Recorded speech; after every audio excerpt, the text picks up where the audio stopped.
à tous, c'est moi, Sandrine, bienvenue sur astroéthique.fr, le site qui vous connecte à vos alliés d'évolution. Qui sont vos alliés d'évolution? Eh bien, ce sont les planètes, c'est l'univers, ce sont toutes ces énergies d'abondance qui sont mises à notre disposition pour qu'on en fasse quelque chose. Voilà, c'est ça l'astrologie. C'est pas le but, c'est pas intéressant de prédire l'avenir, parce que premièrement, l'avenir, on le connaît pas, on le construit au jour le jour, et les planètes, l'univers, ce qui nous entoure, ce sont des énergies qui sont mises à notre disposition pour qu'on en fasse quelque chose. Les planètes, elles viennent nous donner des messages, elles viennent nous donner une tonalité, une ambiance, nous dire ce qu'il y a à travailler dans nos vies en fonction de notre contexte. Et donc, on va parler de tout ça parce qu'en ce moment, ça bouge, hein. C'est un mois de juillet de fou, un mois de juillet de fada, comme on dit ici. Il s'en est passé des choses. Regardez en arrière pour bien préparer ce qui arrive ce week-end et surtout lundi. Parce que lundi, il y a une magnifique croix de Salomon qui se forme dans le ciel. Voilà, c'est superbe. Si vous vous connaissez un petit peu en astrologie, eh bien, essayez d'aller voir un petit peu le beau dessin que ça fait. Je publierai une petite vidéo lundi en ligne sur cette croix de Salomon et je vous la montrerai.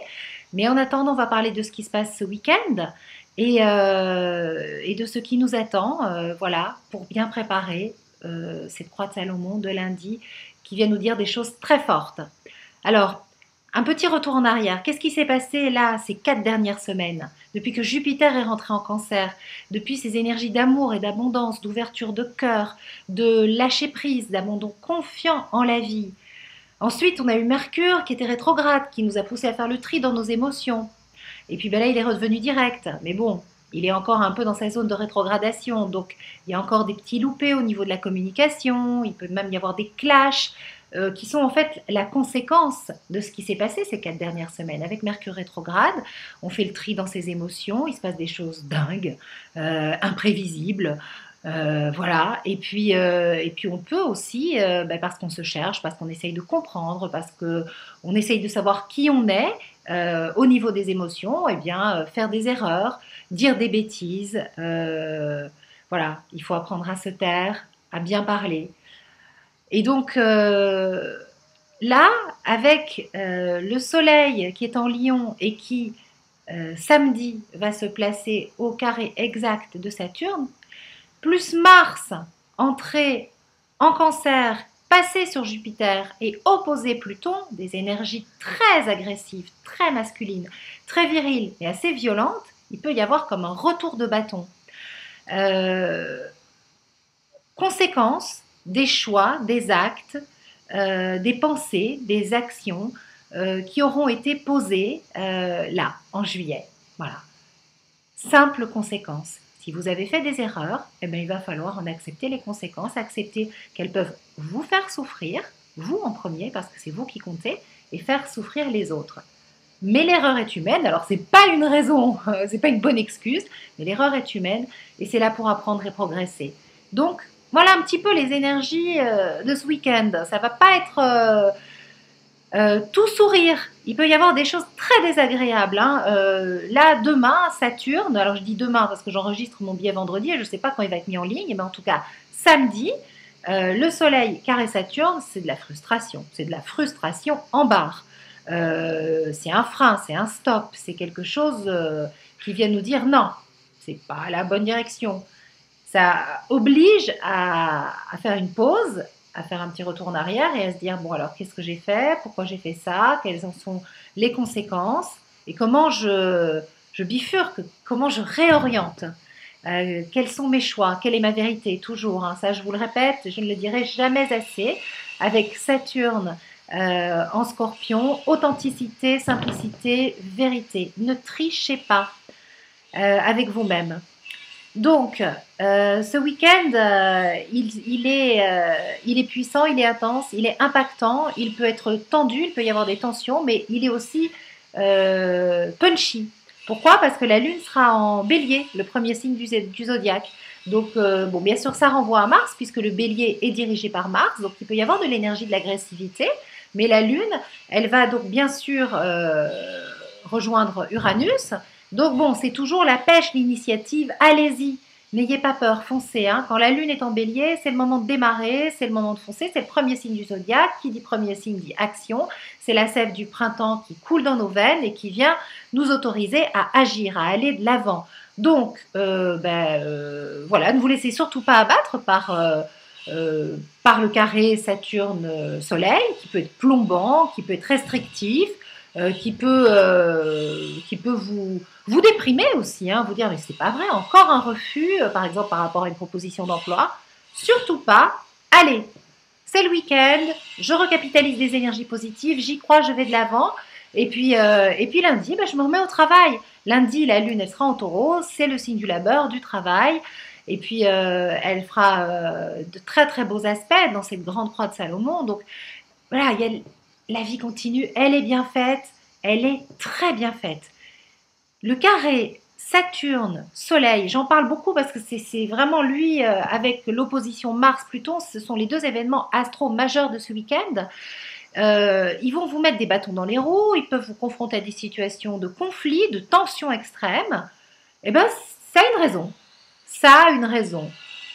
Il faut pas forcément essayer de la comprendre, se dire que la vie est bien faite et que si ça veut pas, c'est qu'il y a mieux derrière. Voilà.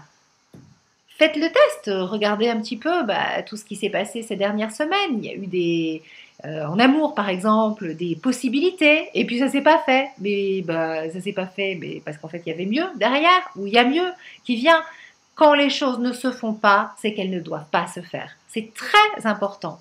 Voilà, j'insiste parce que je sais qu'il y en a beaucoup qui vont vivre ce carré saturnien de façon très frustrante. Alors, au rayon des bonnes nouvelles, on va voir Vénus.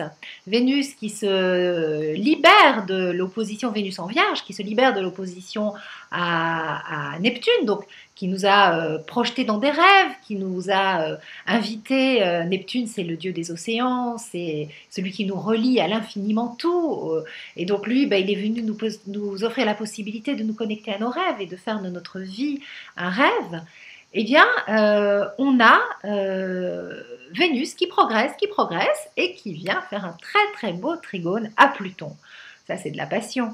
C'est de l'authenticité aussi, c'est de la sincérité, c'est des corps qui s'enflamment, c'est l'été, il faut faire des siestes coquines, je sais pas, faites l'amour, pas la guerre, mais surtout soyez heureux, vibrez, soyez sensuels, messieurs, et sensuelles, mesdames, et dites-vous bien que cette Vénus en Vierge, elle est beaucoup plus profonde, authentique, sage, vraie que tout ce que vous avez pu vivre ces dernières semaines. Ça y est, enfin ça se pose.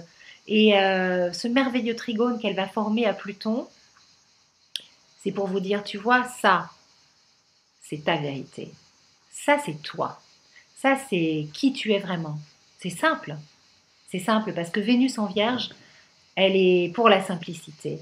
Et la simplicité, la vérité, il n'y a que ça de vrai. Voilà, je voulais terminer ce petit billet par une petite lecture que j'aime beaucoup, une petite phrase que je me lis beaucoup en ce moment et que je voudrais partager avec vous. C'est Deepak Chopra. Et je la trouve merveilleuse. Et donc, je vous la lis et je vous propose de l'enregistrer et de vous la répéter. Dans le détachement se cache la sagesse de l'incertain.